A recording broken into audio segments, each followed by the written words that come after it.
Yeah. Woo! You ain't seen nothing yet. Ladies and gentlemen, do we have something special tonight? I'm excited. In just a few moments, we're going to bring out someone who I respect dearly, highly, holds a close place to my heart. And I'm excited that I get to have this conversation again with him publicly. We had this conversation some time ago, but I believe it's time to also revisit this conversation. And we're going to be talking to the author, pastor, speaker, Pastor Anthony Scott Rowson tonight. And so in just a few moments, we're going to bring him out.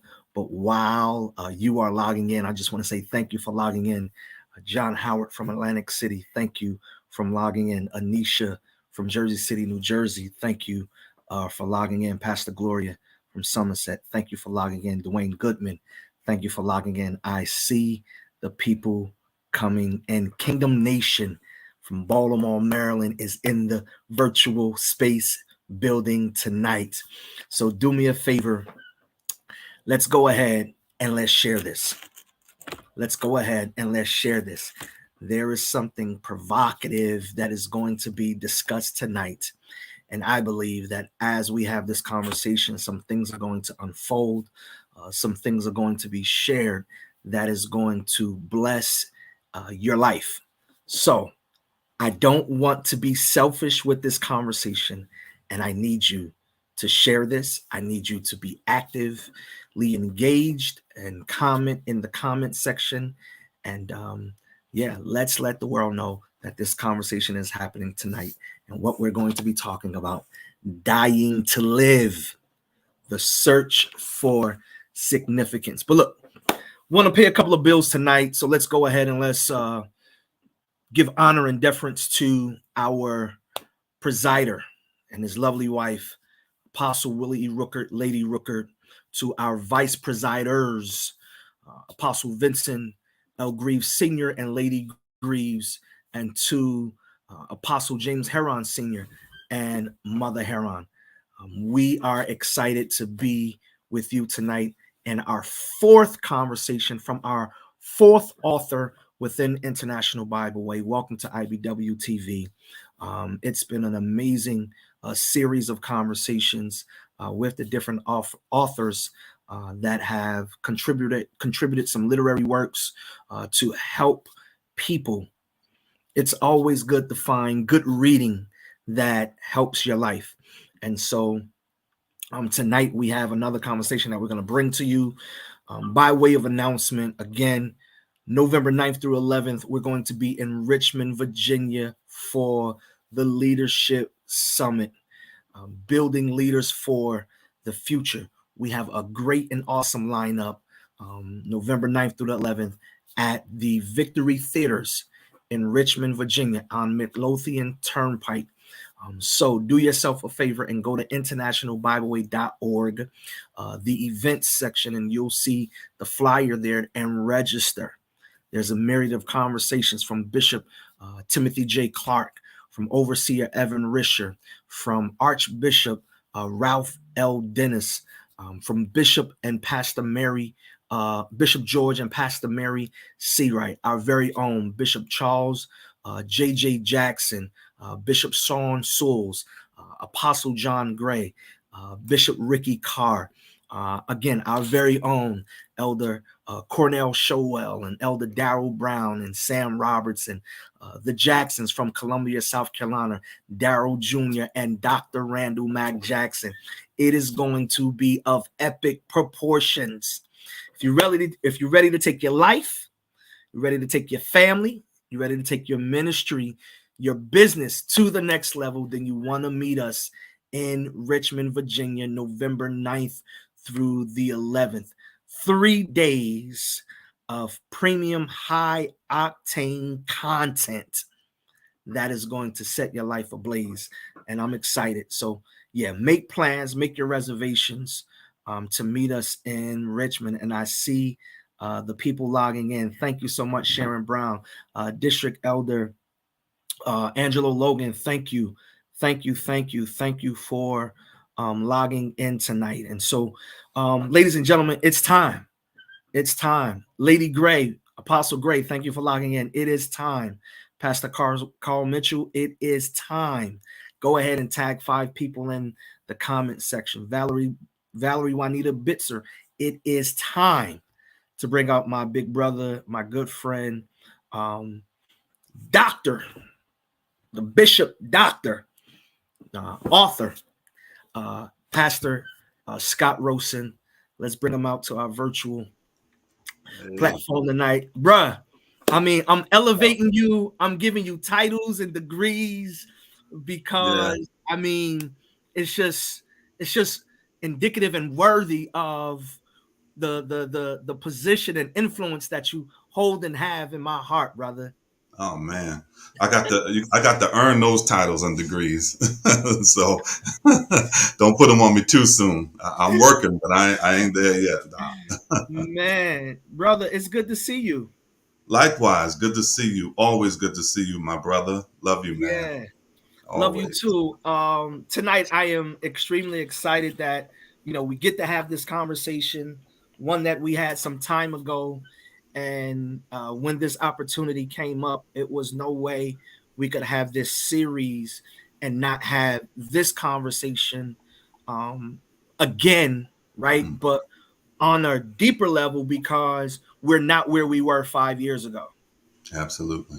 Absolutely. It's like you're reading the scriptures when you're in your mid-20s, and then you experience some life and you're reading some of those same scriptures in your mid-30s.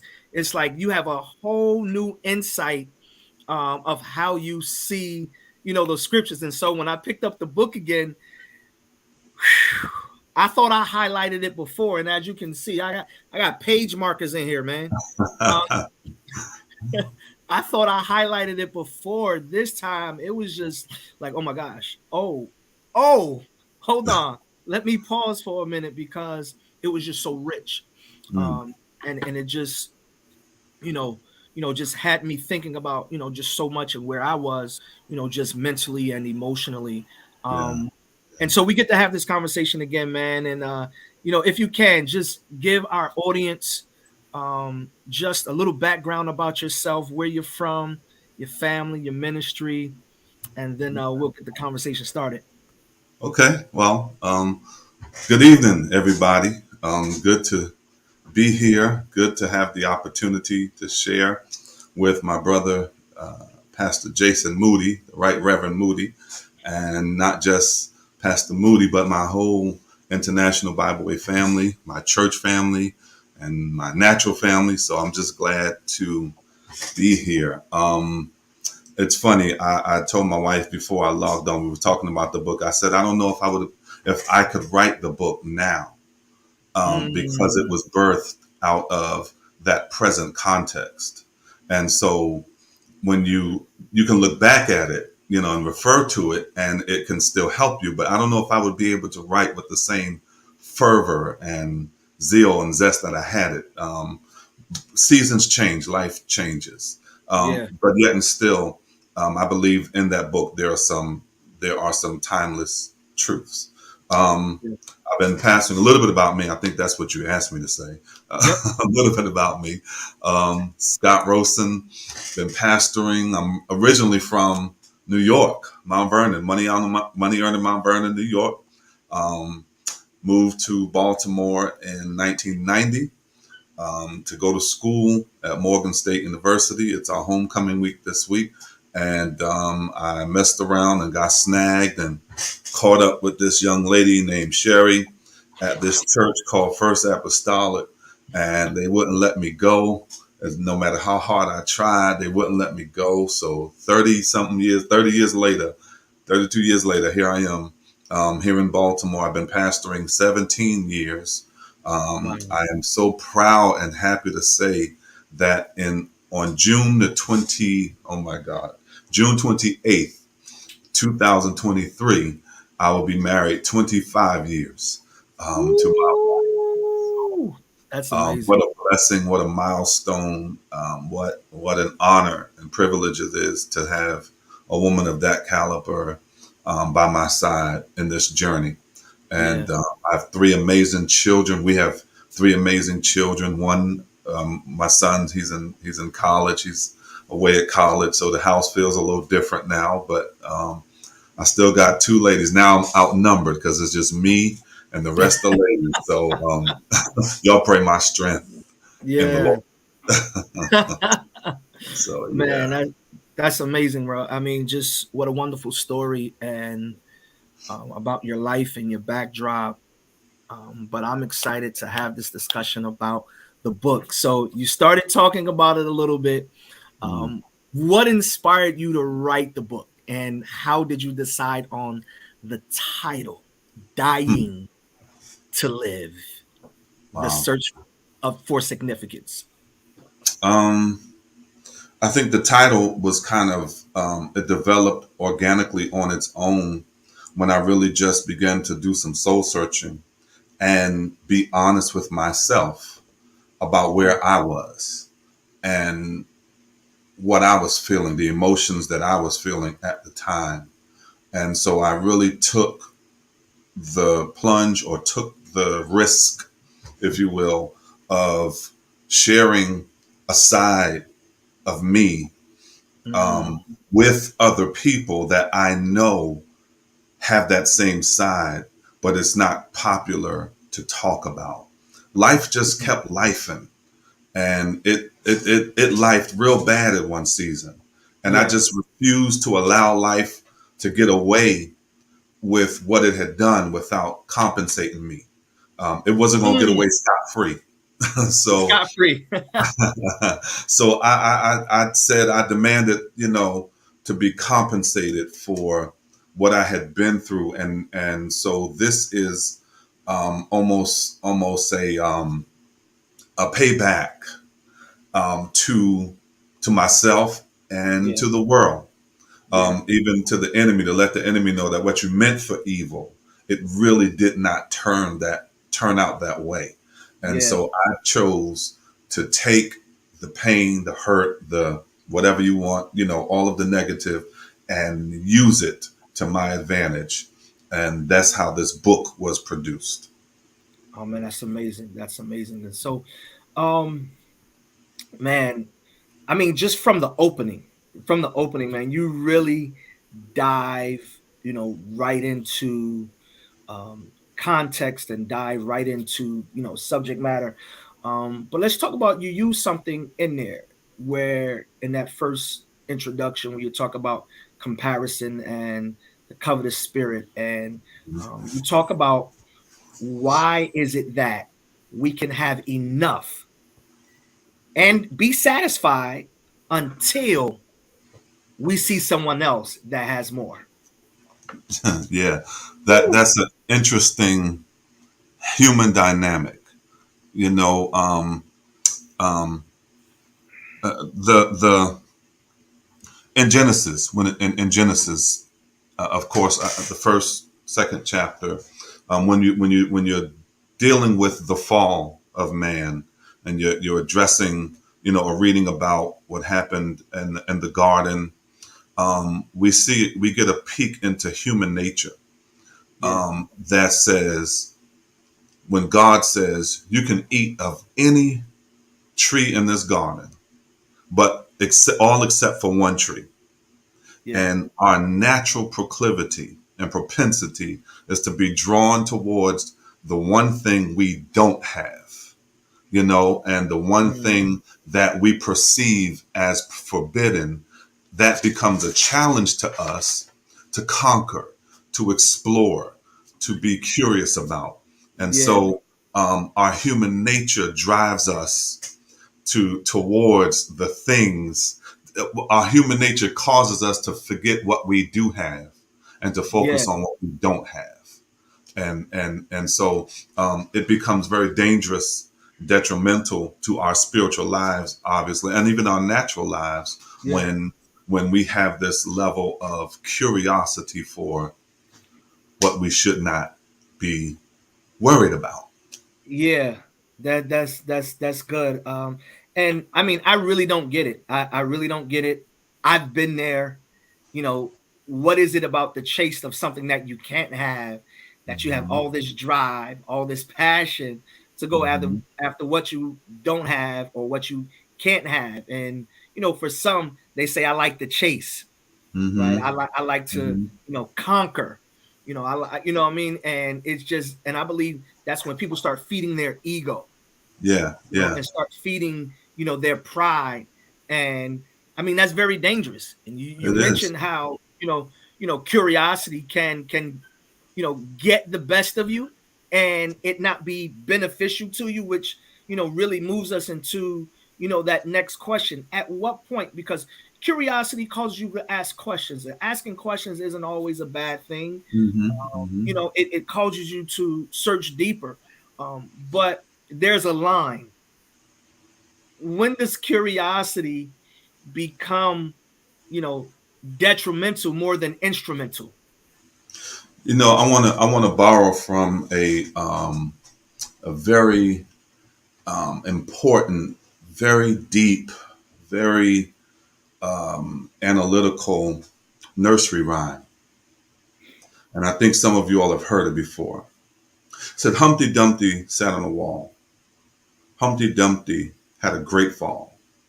All the king's horses and all the king's men couldn't put Humpty Dumpty back together again. Now I'm going to add some conjecture. I can do because it's not scripture. What caused, what made Humpty want to sit so high?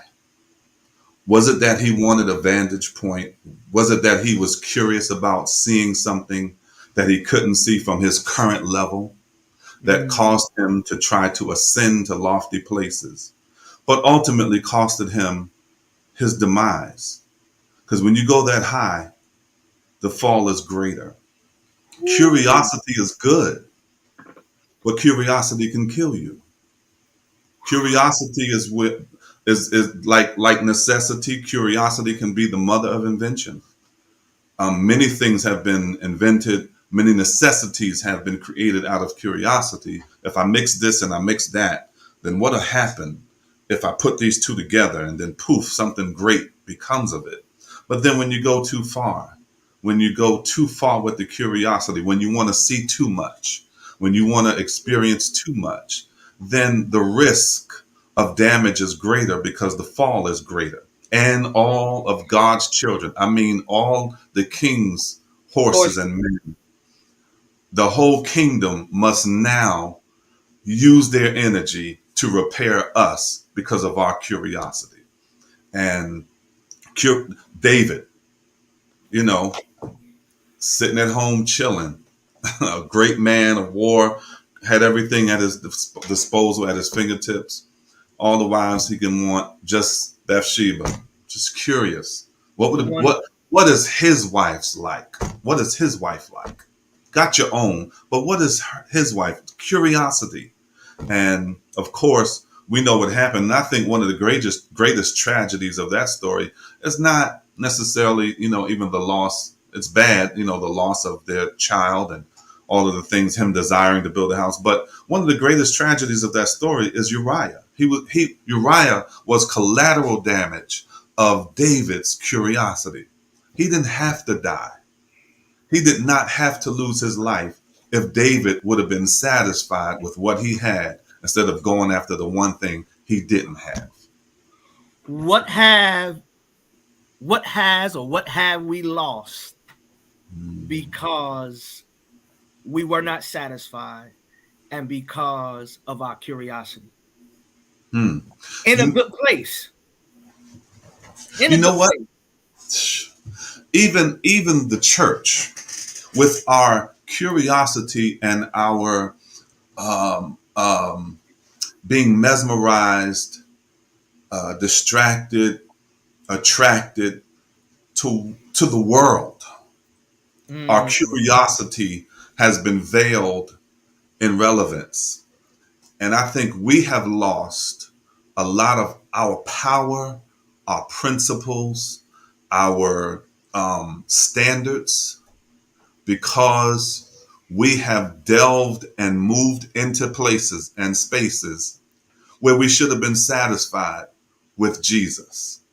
But now, because I want to feel important, I want to feel, and so now I feel like the world has to validate me. So now, if I'm hooked up with this person, or if I'm doing it this way, and instead of, now hymns ain't good enough. Is that, am I good? now singing doctrine ain't good enough. We got to get with the O's and the oohs and the ahs and call that worship. I remember when we were coming up, our songs were doctrine laden. They were scripturally secure and scripturally solid. But now, because we want to be significant, we want to be relevant, we sacrifice so much at the expense of lives and souls being saved. And now we see this gray matter called the church that has got some world, some church, some culture, some this, some that in it, and it's all lumped together. And the church is just sitting somewhere curious, Searching for significance. searching for significance. Not valid until the world validates us.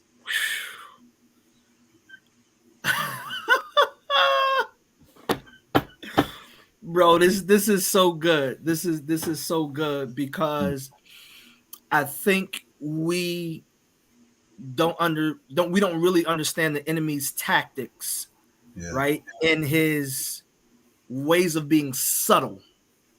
A little leaven. Bro, like it almost, you would almost say it happened overnight when it really didn't happen overnight. It was very subtle, and those who had spiritual eyes and spiritual ears saw it, attempted to address it or call it out, and they were deemed haters, they were deemed old school, they were deemed not in touch, because everything lawful is not expedient. Moody, let me ask you a question. If I put you in the water and put you in a boat, what do you have to do to drift? Nothing. Exactly. And that's what happens. You drift. Nothing. There's no effort. There's no effort to move. There's just no effort to be still. And so what happens is when you drift, you don't realize you're drifting until you look up and say, wait a minute, I'm so much further from the shore than I was. And I don't even know how I got here because I really didn't try. It just happened. It just happened. Oh, that's good. That will preach. That will preach. Chief Apostle Rooker, thank you for joining in tonight. Thank you. Bless you, Apostle. For looking on tonight. That is good. That will preach. Drifting on a memory. There you go.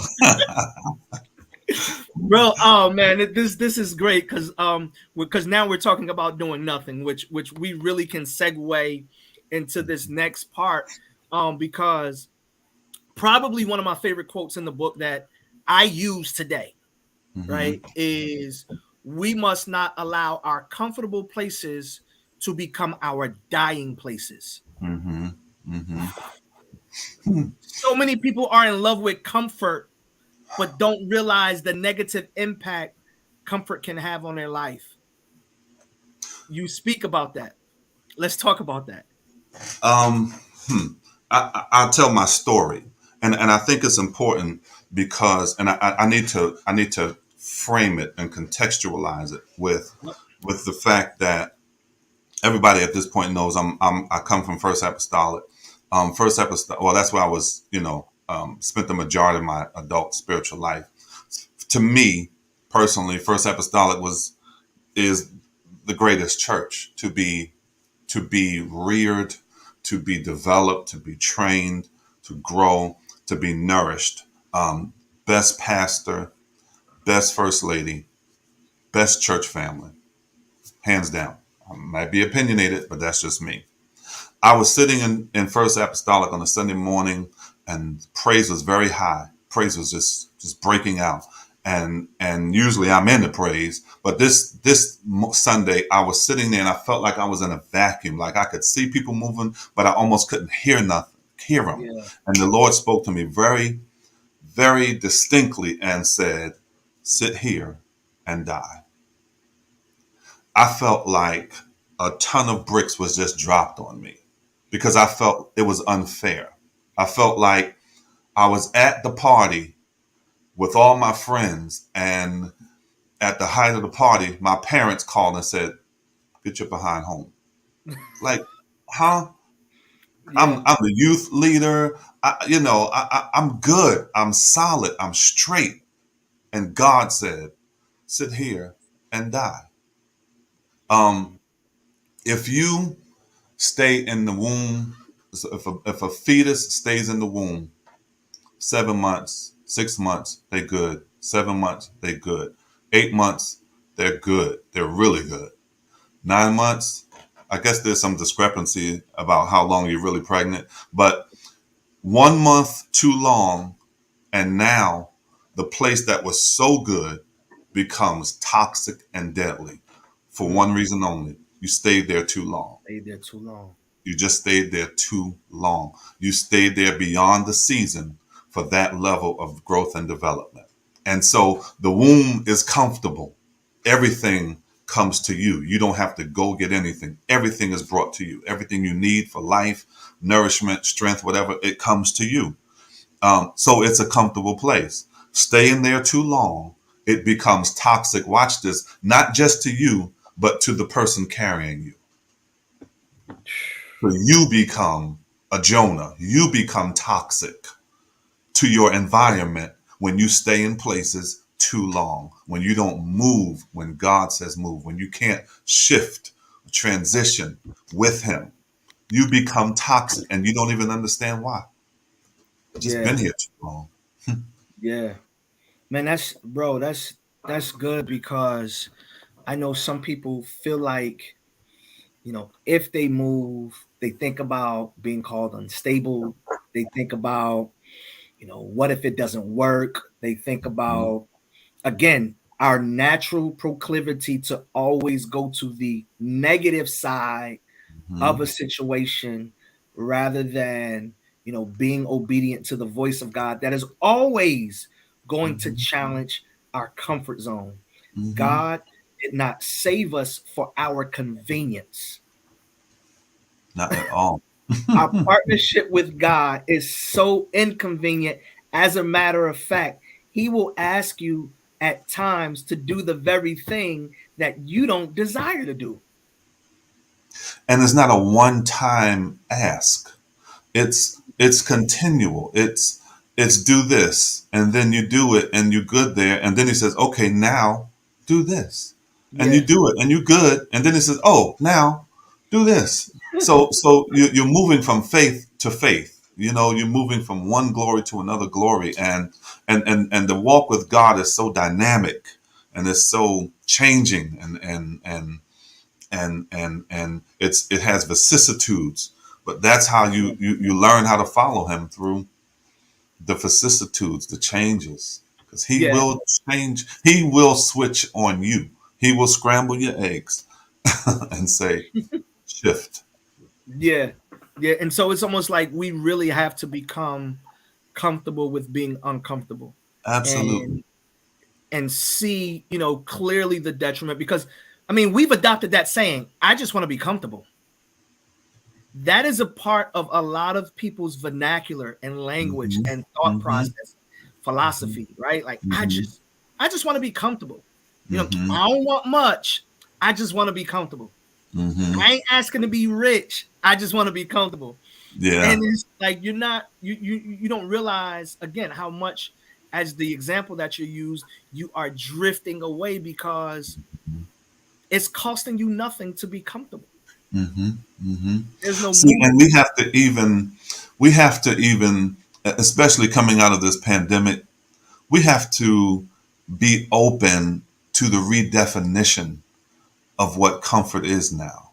The pandemic we all wanted comfort post pandemic. But to us, comfort meant returning to what was. Problem is, what was is no longer. What was is no So longer. we're searching for a comfort level that really doesn't exist anymore. So we have to have a new level of comfort. And that only comes from God defining us and putting us in places and spaces that we will now have to become acclimated to over time. It's Yeah, not going to happen overnight.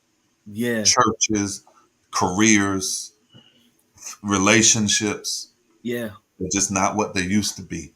It's not what they used to be, and we have to be intentional, to embrace what was and know that we're not going back there. We have a hard time. I believe we really have a hard time closing old seasons Mm, and yeah. closing our past, Mm, as if we're gonna lose something by closing it. yeah. Like, Yeah. and not realizing that it's a weight to try to carry and live there when everything Absolutely. else is moving. Absolutely. Companies, even companies are suffering because they have not been able to shift. So Yeah, now the notion of people working at home, you know, um, hybrid, and uh, it is an uncomfortable season for everybody, and yeah, we just gotta wait till God settles us. yeah. That's good, bro. Um, so we move on to chapter 3, right? And so chapter 3 is called life support, right? Hmm. And in that chapter, you talk about, and I was about to shift there when we were just talking. You talk about the perceived definition of success, and I'm using intentionally the word perceived. You talk about your feelings of inferiority. Why was this chapter of the book so significant to the book? And you use statements like popular doesn't mean powerful. Hmm. The impact of unchecked fatigue, discouragement, and fear and despair can lead to suicide. And you even Hmm. go on to use the example of Elijah. Talk about why life support was significant. Because I've, when I saw the title of the third chapter, I'm like, ooh, Hmm. I need to I Hmm. need to dive in. And you really speak to some things in that chapter. Well, I think chapter three, life support, was so important to me because it almost it somewhat culminates the experience, Mm, in terms of everything that was leading up to where I was, and then it crescendoed in that place where I personally felt like I was on life support. And it's because of its birth out of a false perception and definition of success. mm, And when you're surrounded by people who you have defined as successful, and you look at yourself juxtaposed to that, then you begin to define yourself by that. Even Second Corinthians, it really talks to the danger of comparing yourself by another person. That's a very mm, limiting mindset and example, because why would you want someone else to become your measure, which simply means you can never be anything better than what you see. So but when you take the comparison off of people and place your identity in God, then you become limitless. You become yeah, you become so much more usable and open to growth and yeah, development. So yeah, so that whole chapter about life support was really came from a place of how depressing and how damaging having a false perception of success can do. I had to deal with it, and this was I had to walk through that, and I had yeah, to heal through that, Um, and it wasn't until the Lord began to show me some things and really help me to redefine what success is. Because Yeah. if you define success by how many people come to church every Sunday, and when you got people in your ears saying, "Doc, how many numbers you running?" Well, and you sitting there like, oh man, I only had like 30 people in church this Sunday, man. I had 25 people. And then when 50 people show up, you feel like I'm but what Yeah. happens is your emotions, your sense of self-worth is all controlled by something else, by something external. So you go Yeah. on a roller coaster. For me, I felt my definition and my self-worth was was changed from Sunday to Sunday. That Whew. was my context. You see what I'm saying? It was like, oh, we had a good Sunday, I'm feeling good this week. Oh, we had a bad Sunday, I'm feeling bad this week. Something had to give. Something had to give. When I started to see, regardless of the numbers or whatever, because remember, my context was other pastor friends. I'm sitting in restaurants with Jamal Bryant. It's like, you had 100 people join this Sunday. Oh, I'm trying to get to 100 people. You know what I'm saying? So so it was like, oh man, but when I began to redefine, look at this Yeah. again, and even look in the congregation and say, you know what? You cannot define success quantitatively. You have to define it qualitatively. When you look Yeah. at the impact of your ministry on people's lives, people Yeah. who said, you know what, because of your preaching, your teaching, I'm gonna stop shacking up and I'm gonna get married. Because of your Yeah. preaching and teaching, people who used to look at their family members and say, I don't know why you go into that church. They are now deacons in your church. You see? Yeah. So you start to define yourself through effectiveness and not just numbers. And I think That's that's good. part of the significance that we must search out when we really Yeah. begin to understand who we are from a deeper place, a far deeper place. Yeah. Bro, that's that's good. This conversation is good because I think many people can speak to one getting their definition of success from an outside entity, right? Hmm. Whose environment was different, whose backdrop was different, whose storyline was different. Hmm. Um, Watch this, who has more time than them. You're Hmm. comparing their 25 years to your 5 years, right? And Right. the reality is, if they're honest, the first 15 years, they didn't know whether they were coming and going. And Hmm. they are just seeing what we may call success in the last 10 years of that 25 years. But they didn't start seeing it till year 16. And you're looking at it in your year 5, wanting Right. what it took them 25 years, Right. to get. And you're feeling some type of way about the situation. You're questioning Mhm. your call, your anointing, your gifting, your talent, because you're not seeing what they're seeing. And for them it's different. That's It's why it like says, yeah. first app is 101, Right. Right. Right. you're Right. 17, Right. right?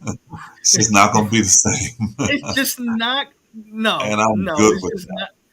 Yeah, you're going on year 25 of your marriage. I'm going on Hmm. year 16. Like Hmm. I just should not do that. I should not put myself, in Mm-mm. that position. And the natural proclivity to, look at our situation and look at someone else's, can really cause us not to appreciate the journey that God has Right. us on.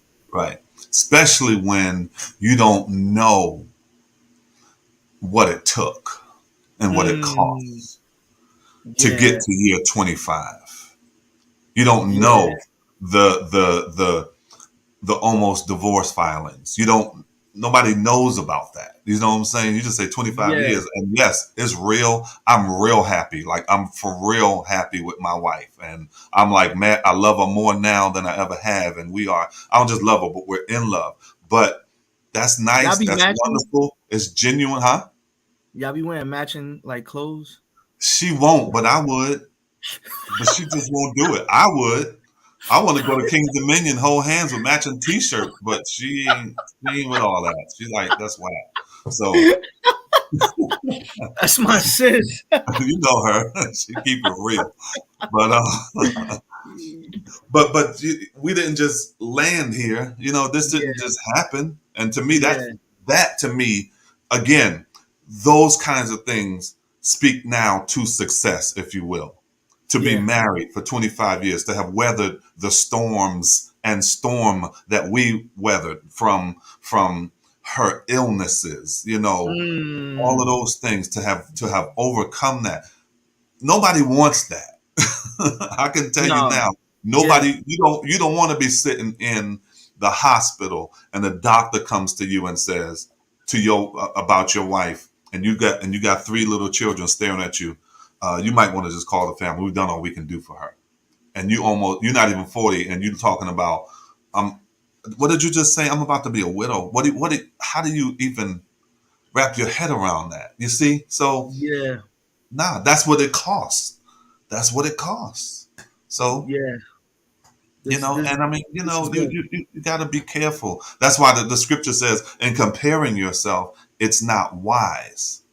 It's just not wise to do that. You just don't know. I know people who might make minimum wage and have purchased homes. I know people who make six figures and can't purchase a home.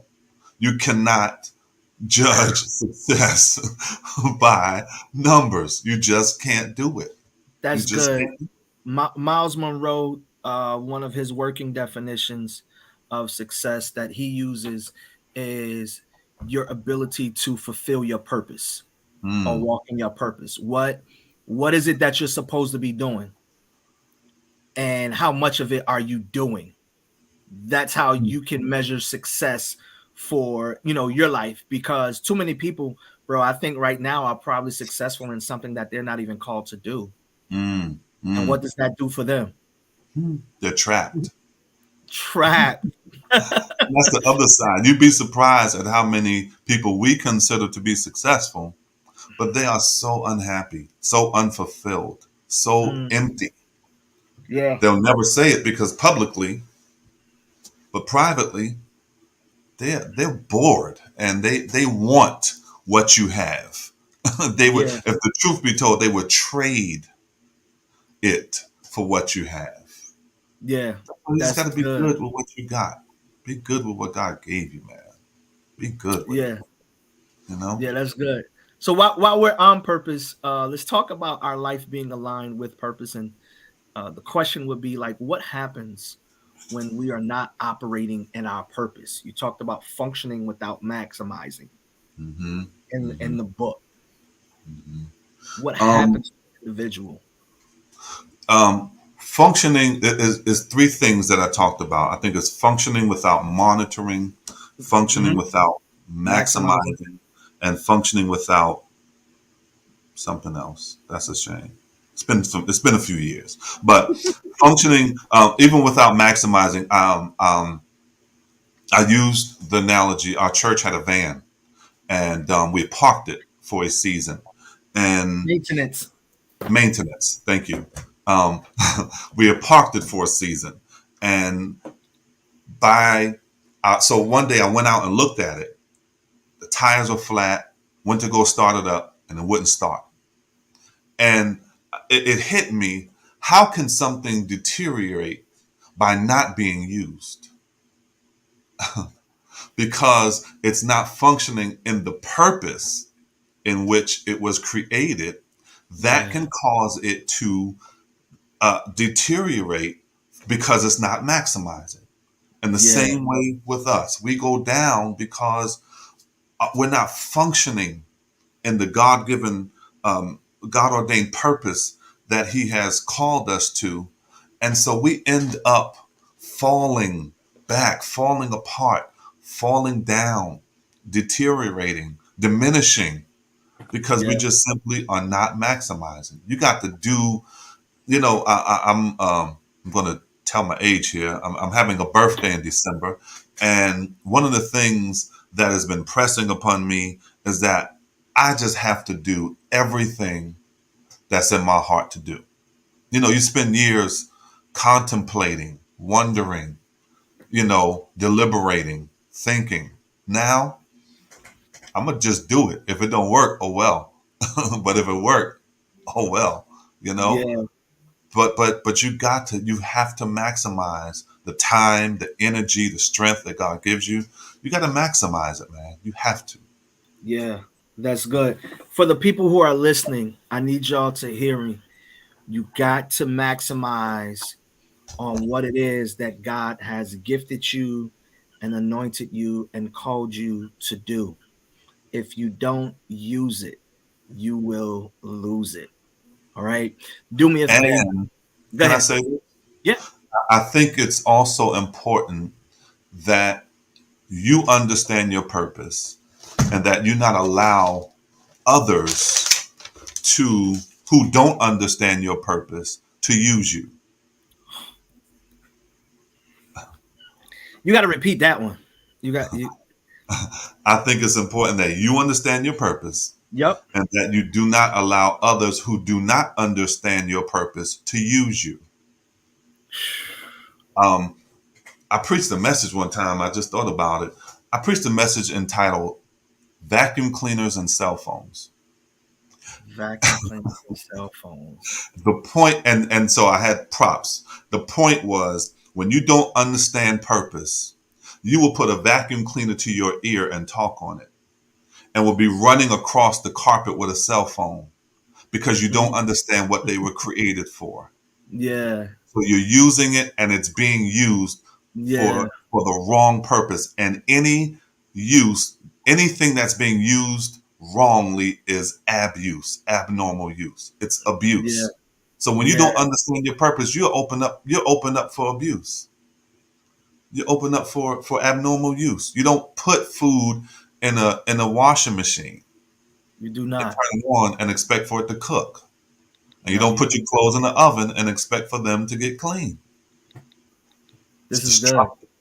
It's It's destructive. very destructive. This is good. Everyone, I need y'all to do me a favor. If you're enjoying this conversation, please share it, because there are too many people that are in that place of transition, searching Mm, for significance. If you are not careful, you can be drawn away mm, because of you not knowing your purpose. You finding significance in someone that you like or that mm, you are attracted to, not just in the opposite sex type of way, but attracted to their anointing, attracted to mm, their gifting. And you may want to become them, or you may want to be like them. Um, that just shows, how powerful they are in their anointing. But what they're anointed in, you may not be called to. You may not be anointed in. And this is where you have to know what you're anointed, what your purpose to do, so mm, that you do not become distracted, by wanting that validation from those individuals, right? mhm, And so, mhm, uh, share this conversation because it's just opening up, and for everyone who is listening. I mean, if you're a pastor, if you are a Bible teacher in your church, I encourage you to get this book because this is something that you can build a whole Bible study off of, because mm, although it was written some years ago, it still has power. It still has significance. It's still relevant because as long as we are in this body, as long as we are on this earth, we're going to constantly evolve. We're going to constantly go through transitions and changes.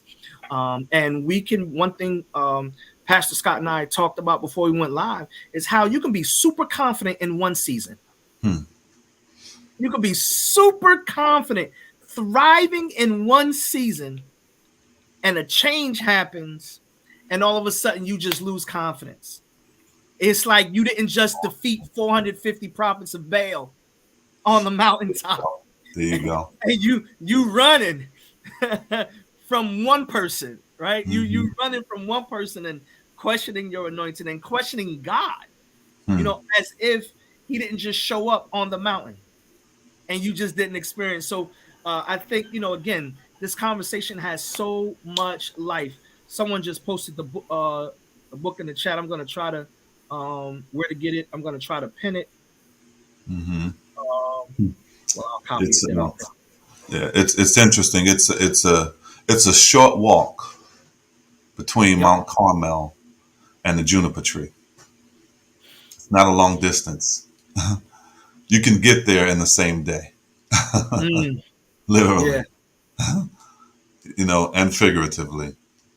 You can be you can have the S on your chest in the morning and be asking God to take you out of here in the afternoon. It's a short walk. Mm, And all it takes is a threat, a thought to yeah. be tired, you know, because Elijah said one of the things that drove him to that place was, this is enough. So I've had enough. And I saw this, and I said this before. Enough is not an amount. Enough is a decision. Enough is a Woo. place you get to. That's not an amount. It's a decision. It's a space you get to. Yeah. Had enough. This is good. This is good, y'all. We're talking about the search for significance, and I am speaking with author uh, Pastor Anthony Scott Rowson tonight, and we're talking about his book "Dying to Live," subtitled "The Search for Significance." And so, if you are just joining us, you are in the middle of this conversation. You are catching us. This is what we are talking about. So make sure to go back and watch the replay once we are done tonight, and make sure to continue to share.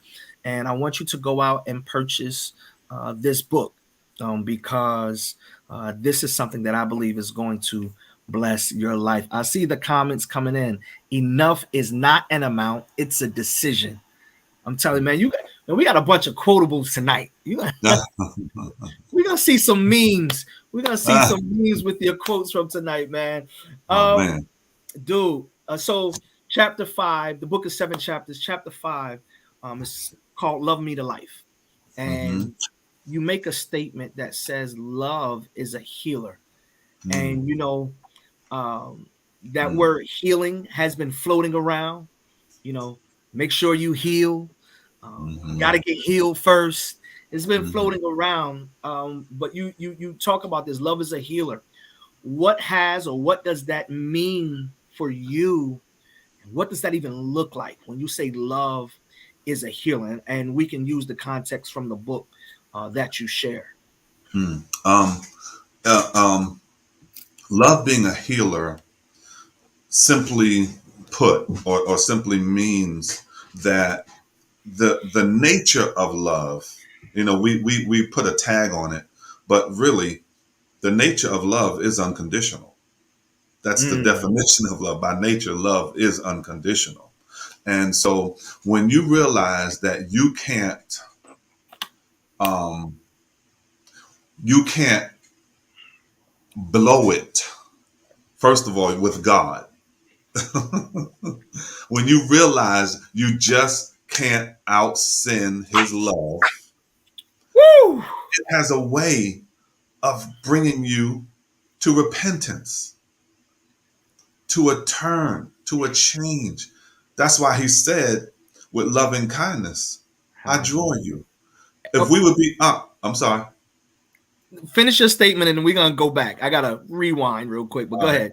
If we If would we be would, honest, if we would be honest, if we be honest, most of the time we've experienced the good hand of God, the love of God has been in our worst moments when we expected him to do one thing and he did the other.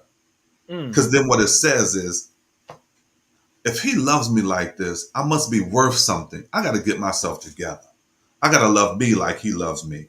I got to love you mm, like you love me. I got to love my wife like you love me because if she can love me through this, oh, I'd be a fool, you yeah, know, not to not to heal. And so love, there's a healing agent in love. There's a cleansing and restorative agent in love that I think we have to consider.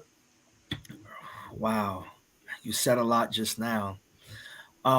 Can we rewind just briefly and go back to you cannot blow it? I we I felt something there, and I feel like we have to speak to a couple of people that are listening tonight and a couple of people that will listen to this later, because they're in that place of paralysis because they felt like they blew it and they can't come back. They can't come back. Mm, mm. You, You you can't cannot. blow it. You can't blow it.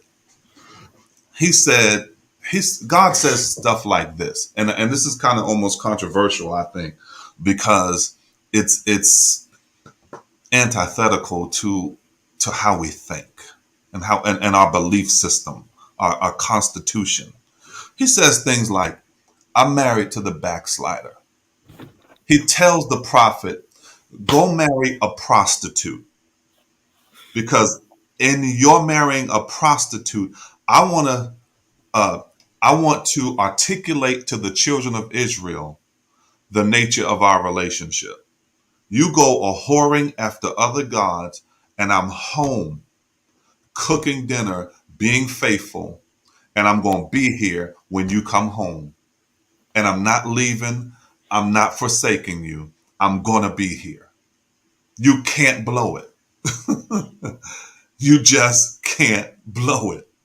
See, and that level of love is just something that we have a hard time wrapping our heads around, because we are, we did this new age thinking in terms of we match energy, and I'm not gonna let you get over on me, and I'm not, what you do to me, I'm gonna do, all of that. That God ain't like none of that. He don't do none of that. And we have a problem, watch this, with people who receive that kind of love until it's our turn.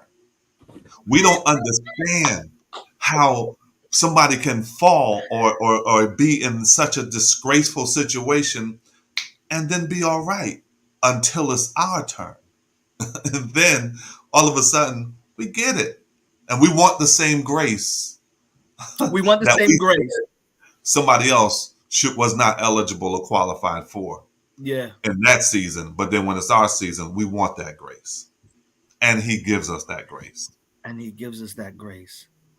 Ladies and gentlemen, tonight, in addition to what we've already said, I want to remind and I want to speak to that person who's been battling mentally and emotionally in the area of restoration, Mm, because something has transpired in your life, because you made decisions that did not work out and it impacted you negatively, it impacted your family negatively, and you've been fighting the thoughts of how much you have blown it.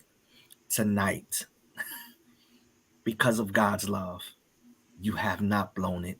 You cannot blow it. Woo! God, I'm the poster brother. I'm the poster child. You cannot blow it.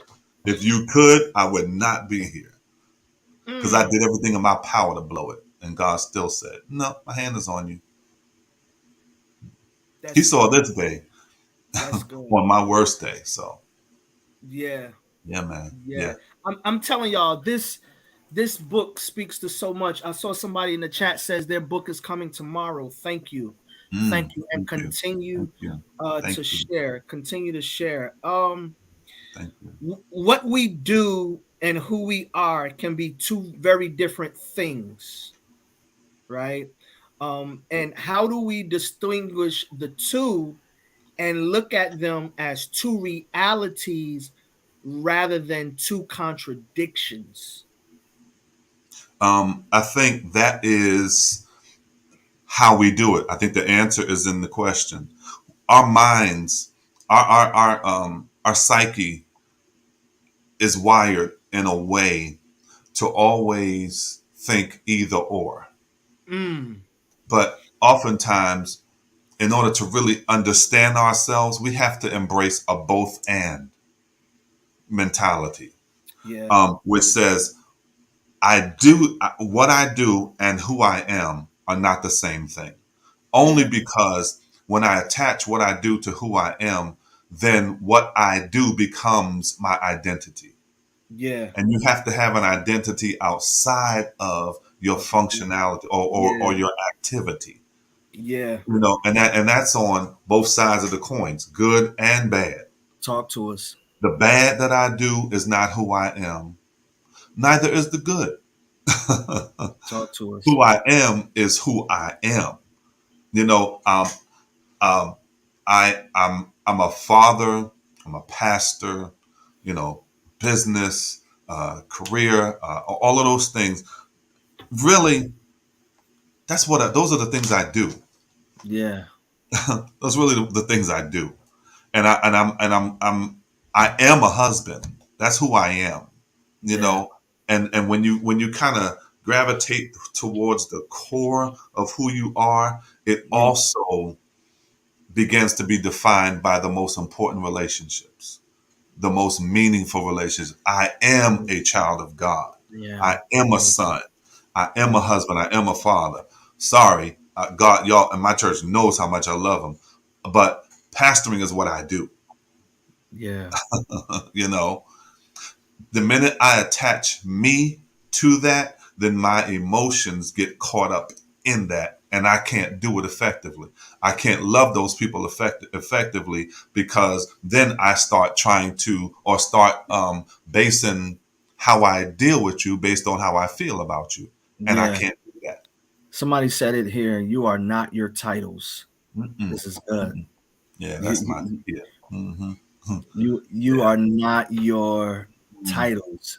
Mm-mm. And and that's really significant, especially in the African American church, where we find identity in the position.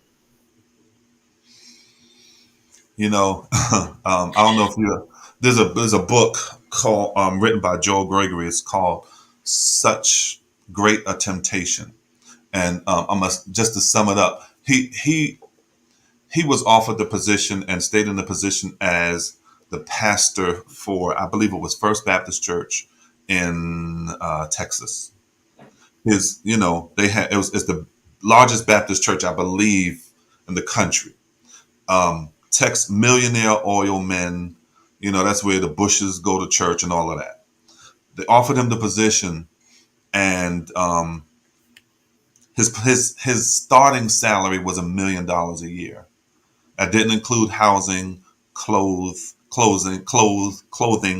and cars. All of that. That's just what we pay you, $1 million, and all of the other extras. He left it and went to go preach or pastor at a 200 member Baptist church, and then left there and said, I want to write a book. I want to be an author. So he writes a book.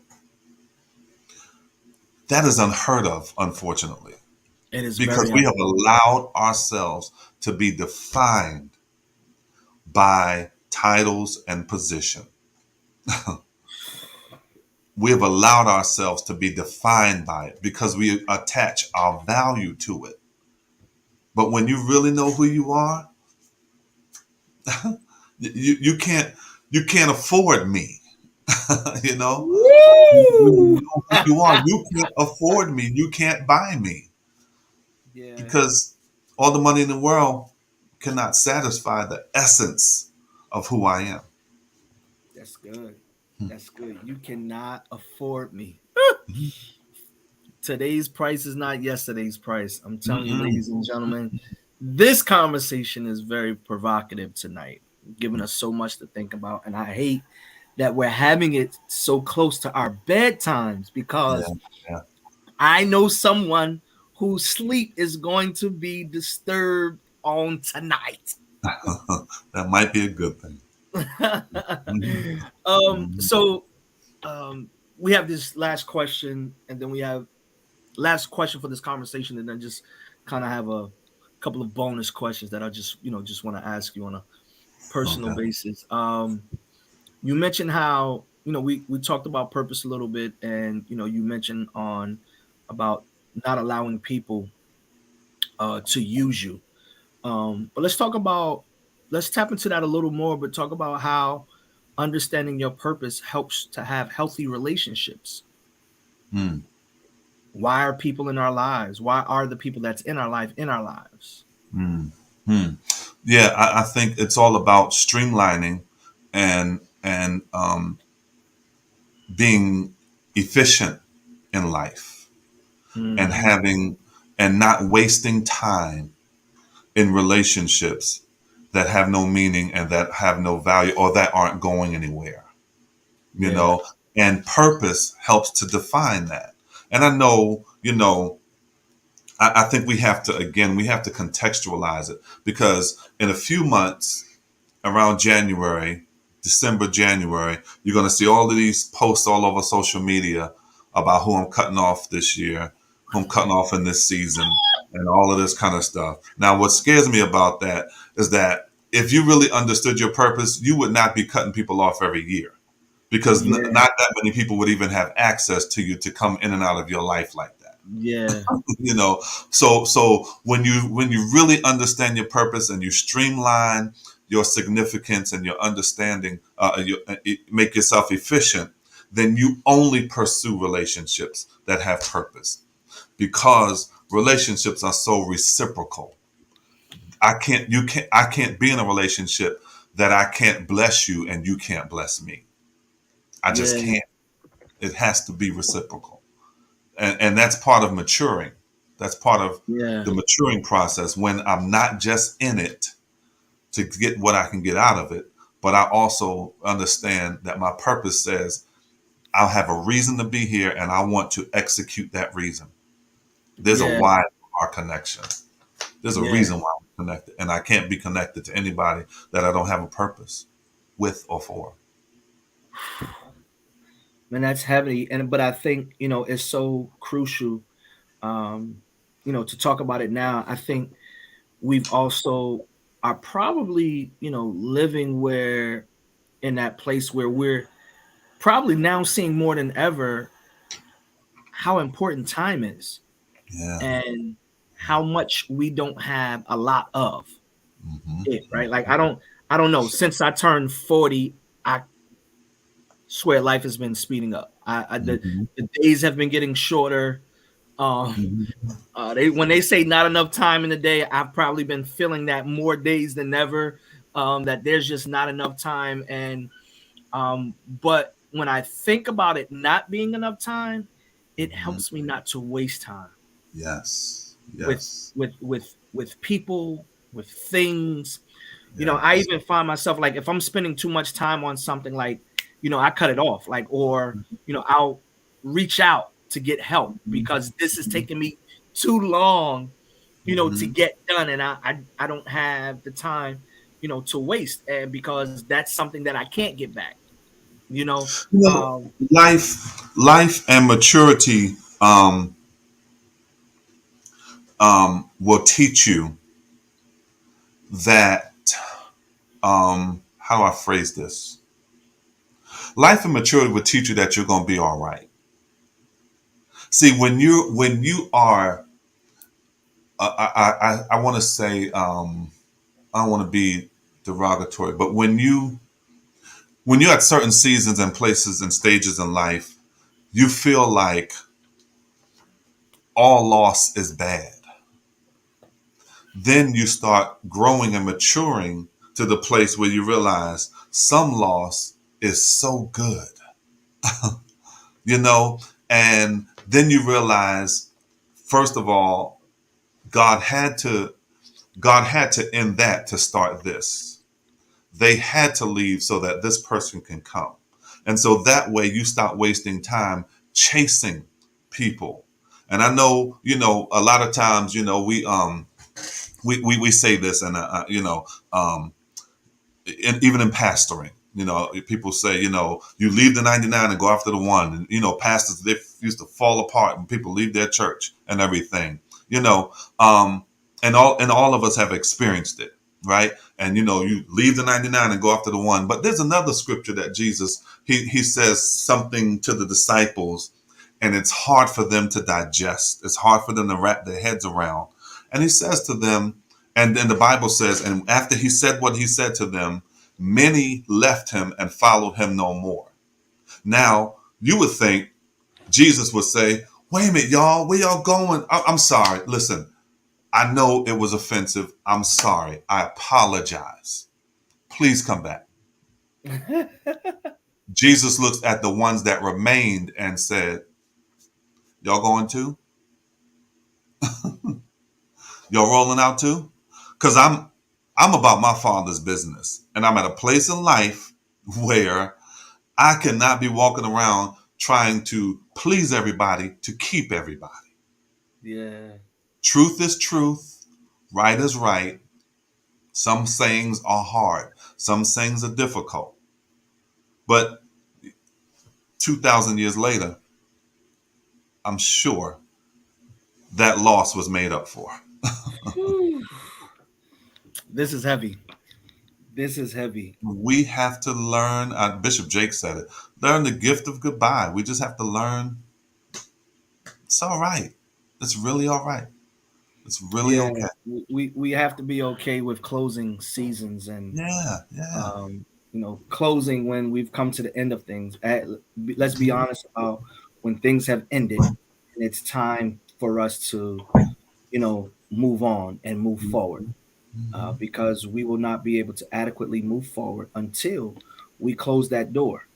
Mhm. So man, this has been a powerful discussion, bro. I have Mhm. really thoroughly enjoyed this conversation, and I mean, really, this book cannot be fully exhausted in just one conversation. So I'm gonna ask everyone again to please go out, purchase the book, continue the conversation, because he talks about mental illness in there. He talks about this significant piece, even just dives in a little deeper in certain chapters about how long he dealt with different things. Mhm. Because some of us we want that instant deliverance, doc. If it don't come on that Sunday, doc, they're gonna fall apart. But you No. know, God's power. I need y'all to hear me. God's power is just as potent, keeping you during a long transition and journey towards deliverance as it is if he delivered you immediately. Hmm. Absolutely. His power to keep you while you are on your journey is just as potent as his power to deliver you instantly. And I Mhm. don't want you Hmm. to feel like God isn't there because he hasn't brought you out. Some things take a minute. God reveals more of who he is while you're on that journey. And so, I mean, again, the book just speaks so many different things in it. And I encourage you to get it tonight. Bro, just a couple more questions. These are a little more fun. Um, if you don't know, a couple of things that Scott and I share, we are lovers of music. We are Absolutely. Oh lovers of yeah. music. If you did not know, Scott was the international drummer for Bible Way. Hmm. Um, and I used to sit behind him, and I used to learn. I used to watch his off timing patterns when he would play. He would sneak. I call him. He would sneak little moves and feels in there, and I learned a lot from him on the drum. Scott, who are your top three drummers of Hmm. influence? Who are your top three? Wow. Genre. It doesn't have to just be gospel. Cross genre. Okay. I would have to say number one, um, Jeff Davis. Jeff Sir. Davis, because he was a skillful drummer, but he taught me how to minister through the Mm, drums. He didn't just play; he ministered, and so I really did appreciate that with him. But he was highly skillful. yeah. Now, if you want to just go straight talent, gift, ridiculous, out the box, that would have to be Gerald Haywood. There will never be another Woo! Gerald Haywood. Shout Gerald out to Haywood G. is Haywood. Yes, beast. sir. That's my guy. That's my guy. Yeah. Third, Dave Weckl. That that timing, that off timing, the shadows and Yeah. rudiments. Dave Weckl, man. Dave Weckl. I studied him intensely. Yes, sir. Yes, sir. He had that cranberry-ish Yeah, Yamaha. yeah, That yeah, yeah. cranberry Yamaha, man. That custom. Yamaha custom. It wasn't just yeah. Man, man, I just would listen to him and try to figure out how I could put this in church music.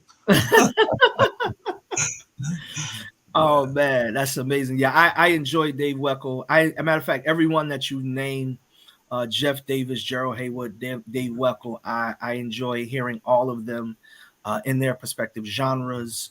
Mhm. Jeff and Gerald was a huge influence on gospel music. Many people don't know Mhm. that. Mhm. Jeff and Gerald both played on a lot of the albums that we've heard during the 90s and 2000s. And Jeff goes back to the 80s and Mhm. late 70s in his Yeah. recordings, his Yeah. gospel recordings. So, Mhm. man, amazing, amazing, man. So your preaching goats. Oh man, my Get, preaching go.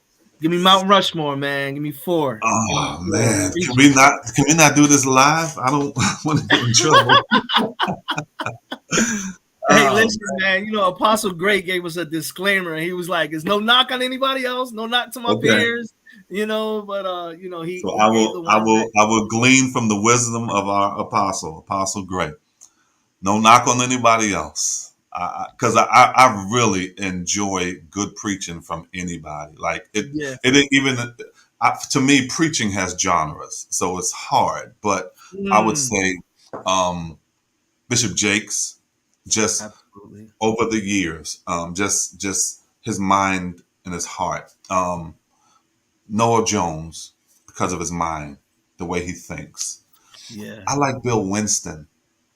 Talk to me. Um, I like Bill Winston a lot. Yeah. I like Bishop Carolyn Showell Woo. for her mind and because of where I am, even in my studies, this whole thing of the marriage of psychology and theology. That's Yeah. just where I am. So um, Yeah. Bishop Michael Blue, he's an amazing preacher, amazing Wow. preacher. Shout Um, out to Bishop Blue. Bishop Michael Blue. God, oh my God, the list just goes on and on. I can just, I I mean, like. you definitely named some great ones. Mm, And I believe that they're all still living. And so, if you haven't heard, you can Google Bishop them. Gilbert Patterson, Bishop Winfield Showell, Bishop Woo! Saunders. Uh, Yeah. I mean Bishop Bonner. I mean, like I'm that. Oh man, Yeah, you definitely their named some of the great. minds. Yeah, their Yeah. minds was just amazing.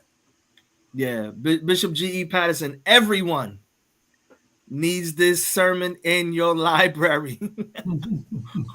Order tape number. Yeah, Right. man. Listen, I know guys who would get out of their early morning service just in time to hear Bishop Patterson before they started their second service, or guys who would get up and listen to him before they went to their regular service. Hmm. Oh yeah, Bishop Liston Page, brilliant, Man, shout brilliant, out to Bishop Page. brilliant. It's my man. It's Absolutely. my guy. It's one of my mentors. Yeah, Yeah. Yeah, yeah. he's definitely brilliant. Man, Hmm. so this has been an amazing conversation, Ro. Can you just leave us with one statement tonight that Wow. I think I would if I was to leave you one statement, I would say I think it's important to understand that, and it's really cliche, it's important. It's okay not to be okay, Mhm. but you will not remain in a bad place forever. I think as the church, as the black community, we have for so long relegated or even shunned the idea, the notion of mental health, the issue of mental health in the church, and we've always made it prayer will fix it, and He'll keep your mind in perfect peace if you keep your mind stayed on Him, and and that has caused damage, if you will, Yeah. because we have not appropriately understood the mind and theology. We've Yeah. pit them against each other, not understanding the relationship between the two. And so I would encourage everybody, if you are experiencing any level of mental health issues, crisis, illness, seek help. Seek help. Talk to somebody, um, as well as prayer. You need Jesus and a therapist. That's good. prayer, prayer, and pills, perhaps, because Mm, sometimes mental health is simply an issue of a chemical imbalance, and we got to stop calling people demon possessed because they got some health challenges. You're not demon possessed if you have a heart attack. You're not demon possessed if something happens to your liver, but if something happens to your brain all of a sudden, not realizing that that's an organ too. We got to understand and we got to bridge that gap between our theology and neurology. There is value. science is not a curse. I mean, No, it's we're not gonna get it. Okay, like we see this. So that's what I'm not. saying, man. This thing is so heavy. And see, this is my brother, so we could probably do this for another couple of We'll hours. chop I it up. just want y'all to Yes. know. Yes. We could do this for another couple of hours, but we won't Yes. pull you into that. But Yes. again, so many things have been deemed curses and taboo, and I believe it's left us ignorant. Mm-hmm. Um, we've only received partial of information. You prophesy, in part, you prophesy in part. Um, you know, but science can be very good for us. Mm-hmm. We, And we we've have been to. fed a lot of misinformation. And the scripture says the truth will make you free. The reality is that when you hear the truth after having been fed or um, been given things that are not true, truth literally has a way of rewiring the synapses in your brain to bring you Yeah. to a place of healing and wholeness. And Yeah. that's why I say it's important for us to walk in truth. And the only Mm, truth there's truth is not subjective. The only truth is Jesus is the way, the truth, and the life. that's it. So that's how we're going to end this conversation tonight. Do me a favor, everyone. Pastor Scott is going to be also in Richmond, Virginia, November 9th through 11th. Meet us there. Register today. Secure your seat. An amazing lineup with an array of speakers on different topics. It's going to be very, very, very good for you and your family and your ministry to be connected. We have virtual options as well as in-person options for you to get the information so that you can bring it back to your church. Do me a favor. If you're coming, pastors, leaders, business owners, bring your teams. Bring your teams. We're going to be talking technology. We're going to be talking family. We're going to be talking ministry. We're going to be talking personal development. We're going to be talking spiritual development. We're going to be, again, it's just a myriad of topics. We're going to be talking business. Those who are looking to understand the backdrop and the business of the church. We're sponsoring something specifically for senior pastors, a working lunch with Bishop Ricky Carr, who's going to be talking about getting your paperwork and your financial affairs in order so that, Pastor Scott talked about it tonight, maximizing on your ministry as a business. So again, it's an array of topics and things that's going to be happening. Meet us November 9th through the 11th in Richmond, Virginia. Everyone, thank you tonight for joining in. Pastor Scott, thank you Thank for this you. conversation and your time. I pray, again, that everyone who has listened, has enjoyed this. Please share this conversation. All right. Good night. And hey, we'll see you back tomorrow night. We got another special for you leading up to the leadership conference. God bless everyone. Rise up, church! Rise up for the children!